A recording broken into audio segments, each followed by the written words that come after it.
सातो बचनवा न भोली हो सजनवा लजिया बचैहा हर हाल में एगो चुमवा ले जा गाल में संगे दिलवा ले जा रुमाल में एगो चुमवा ले जा गाल में संगे दिलवा ले जा रुमाल में।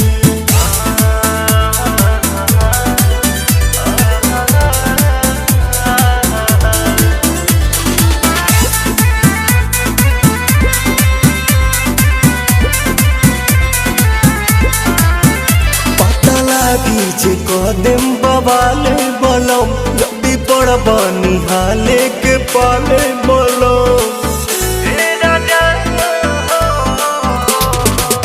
आँखी में हमारा जे आवे दे बयासु खालिम जहरिया पवन प्रियांशु।